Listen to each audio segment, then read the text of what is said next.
So Mamta is asking the first question, how to choose a career if one is good in learning most of the things. What a wonderful question, Mamta. And first of all, congratulations.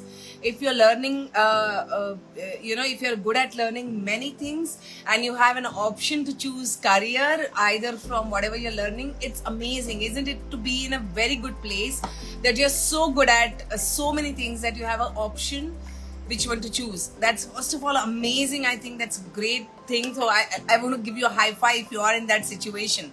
The second thing, I understand that when you're good at many things, you start thinking about what should I choose as a long-term thing for myself.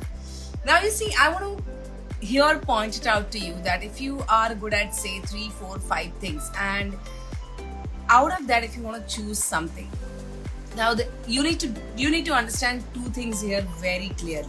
Okay, first thing is what you're more passionate about out of those 4 things that you're good at learning, and maybe you are great as a learner itself. So you are like I'm very good at learning, so I'm a very good student.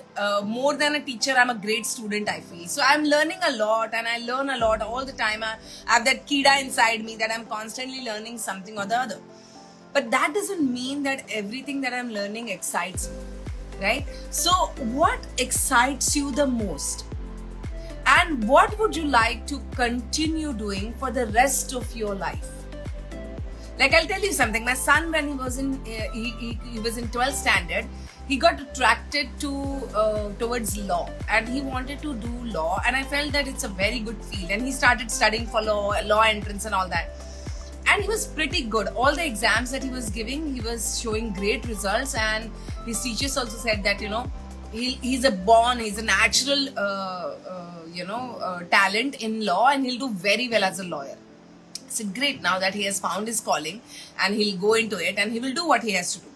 But after, as the entrance exam started approaching, my son one day came to me and said, Mama, I think I love law. I know I'm very natural at it, and I know I can understand a few things very, very beautifully. But I don't think this excites me enough that I can do this for the rest of my life. And you see, that's one thing I always say, that whatever you want to choose, you want to see whether, if you don't know whether you'll change it later on or not. But if you have a choice in this moment, you have to ask yourself that first question. If I choose this, is it going to excite me for the rest of my life? That means there are no Monday blues. When you wake up in the morning, you can't wait to get to your work or whatever you're doing.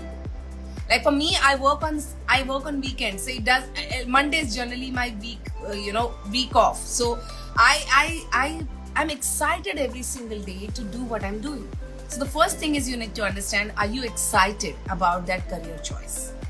The second thing that you understand is, if you are choosing that career, it's not going to be all rosy. Just because you know some things or you're natural at it, it's not going to be all rosy to establish yourself in that career, right? There will be some obstacles and there will be some sufferings in the bargain to establish yourself, to become that person. In any industry, the top 10% of that industry is always making more money, is always indispensable, is always been spoken about, and it's always getting the popularity and fame in that industry. And every industry has those top 10%. So to get to that top 10%, it's not one-time learning. There's always reinventing yourself. So are you ready to suffer? If in the bar, when you choose that career, if the suffering comes, are you ready to suffer in order to get to that 10%? Right? The passion word actually comes from the suffering. Passion means suffering. So are you ready to suffer? It's not about having everything glorified.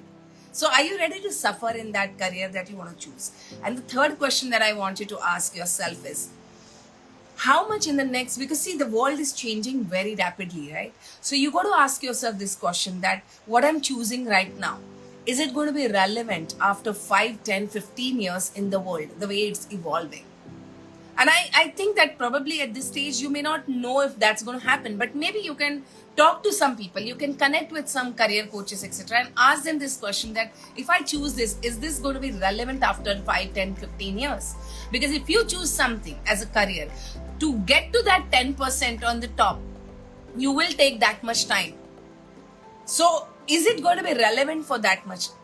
And then the fourth question is this career going to make you reach your highest potential in terms of your money, in terms of your popularity, fame, or that space, or in terms of your emotional, mental well-being? Are you going to be fulfilled internally for choosing this? Because you see, in our 24 hours, 8 to 10 hours sometimes is the career, right? So are you going to be happy doing what you're choosing for 8 to 10 hours every single day? And when you ask these 4 questions, look at the score for every choice that you have, and then choose the highest score, and that will most likely will take you where you want to go. Having said that, that's also sometimes is not a sure short way, but it definitely will navigate you into your life to reach the optimum, your purpose, your mission, wherever you want to reach in your life. So let me know if this helped you.